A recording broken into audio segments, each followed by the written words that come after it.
자, 여러분, 오늘 해설에서는 최근 우리 부동산 시장을 완전히 뒤흔들고 있는 아주 거대한 지각 변동에 대해 파헤쳐 볼 겁니다. 특히 오늘은 세무랑 부동산 전문가들의 날카로운 시야를 싹 빌려와서요. 이 무시무시한 세금 정책이 다주택자들의 자산 전략을 어떻게 송두리째 바꿔놓았는지 조목조목 짚어볼게요. 이건 그냥 흔한 뉴스 브리핑이 아닙니다. 지금 이 시장 안에서 진짜 피말리는 생존 게임이 어떻게 벌어지고 있는지 낱낱이 보여드릴 테니까요. 끝까지 집중해 주시죠. 시작부터 여러분 입이 떡 벌어질 만한 숫자만 하나 띄워놓고 가겠습니다. 자, 82.5%. 이 숫자가 도대체 뭘까요? 맞습니다. 지금 규제 지역에서 집을 여러 채 가진 분들이 집을 딱 팔려고 할 때 맞닥뜨릴 수 있는 최고 실효세율입니다. 아니, 내가 번 돈의 80% 이상을 나라에 세금으로 내야 한다?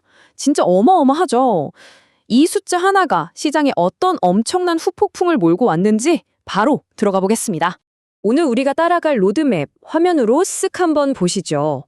양도세 중과가 본격화된 배경부터 세금 폭탄의 실제 위력, 다주택자들의 필사적인 자산 리밸런싱 전략, 그리고 앞으로의 시장 전망까지 이 순서대로 아주 깔끔하게 짚어보겠습니다.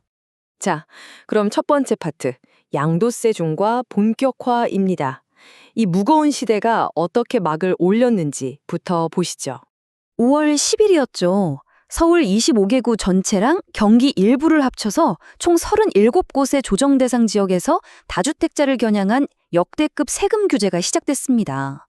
양도세 중과, 말 그대로 집 팔 때 기본 세금의 아주 무거운 페널티를 확 얹어버리는 건데요. 세부 전문가들이 진짜 헉 하고 짚어내는 진짜 충격은 따로 있습니다. 바로 장기 보유 특별공제 배제예요. 그러니까 집을 아무리 오래 가지고 있었어도 예전처럼 세금 깎아주던 혜택이 이제 단 1원도 없다는 겁니다. 이게 막혀버리니까 세금이 그야말로 눈덩이처럼 불어나게 되는 거죠. 숫자로 한번 체감해 보실까요? 원래 기본 양도세율은 6%에서 45% 사이거든요. 근데 조정 대상 지역에 집이 2채 있다? 그럼 여기에 20%포인트를 가차없이 더합니다. 3주택 이상이면 무려 30%포인트를 더 얹어요. 자, 여기에 지방소득세 10%까지 딱 포함해서 계산기를 두드려보면 아까 맨 처음 보셨던 그 숨막히는 숫자, 최고 82.5%라는 실효세율이 떡하니 완성되는 겁니다.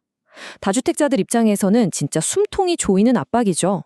두 번째, 세금 폭탄의 실제 파급력입니다.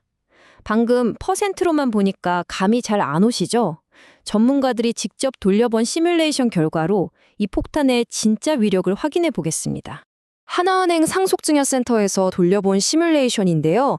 이 차트를 보시면 체감이 확 되실 겁니다.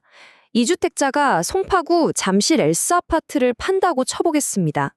예전에는 양도세가 한 5억 2천만 원 정도였거든요. 근데 중과 이후에는 얼마가 될까요?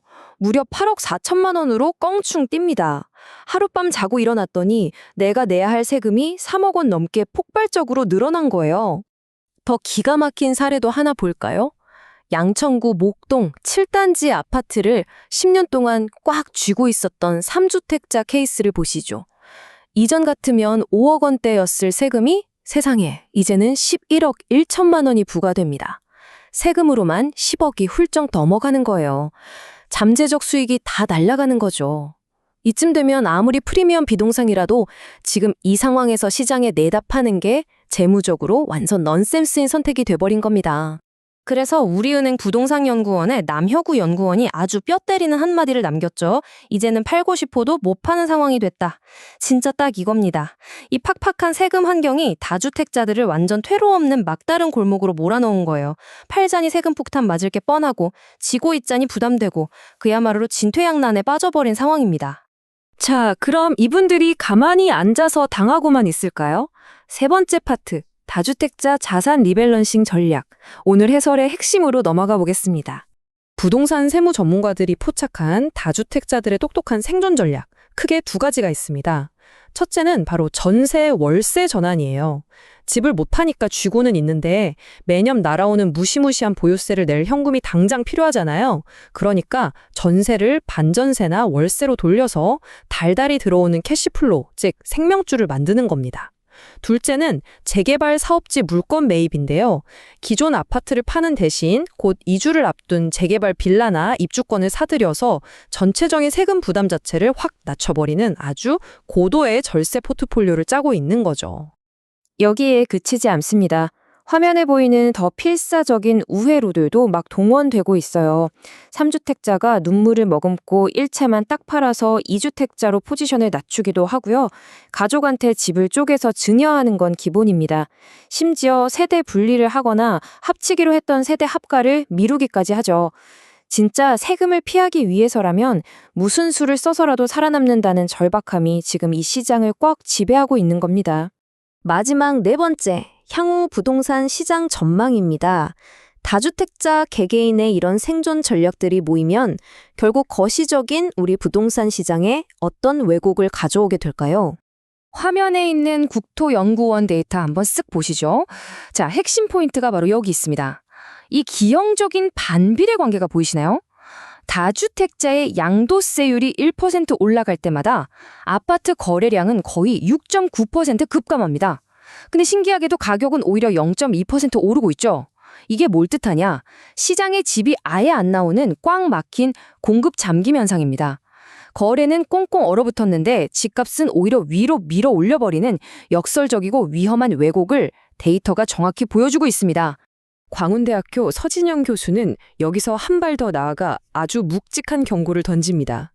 물론 매물이 아예 안 나오진 않겠지만 그마저도 서울 핵심 지역이 아니라 비핵심 지역 매물부터 던지듯 나올 거라는 점이에요. 이른바 똘똘한 한 채, 핵심 자산은 끝까지 움켜쥐고 못난이 자산만 처분하게 되니까 결국은 지역 간의 부의 양극화가 앞으로 더 무섭게 심화될 거라는 뼈아픈 분석입니다. 자, 오늘 해설을 마무리하며 여러분께 질문 하나를 던져볼까 합니다. KB국민은행 전문가가 제기한 아주 도발적인 의문인데요. 과연 하반기에 눈덩이처럼 불어날 보유세와 금융비용을 끝까지 버텨낼 수 있을까? 어떠신가요? 다주택자들이 월세도 올리고 포트폴리오도 재조정하면서 방어벽은 단단히 쳤습니다. 하지만 하반기로 갈수록 팔고 싶어서가 아니라 도저히 못 버티겠어서 툭툭 던져지는 매물들이 나오게 되면 지금의 이 팽팽한 교착 상태도 언제든 깨질 수 있거든요. 창과 방패의 싸움, 과연 최후의 승자는 누가 될까요? 이 숨막히는 줄다리기가 어떤 결과를 낳을지 계속해서 지켜보시기 바랍니다.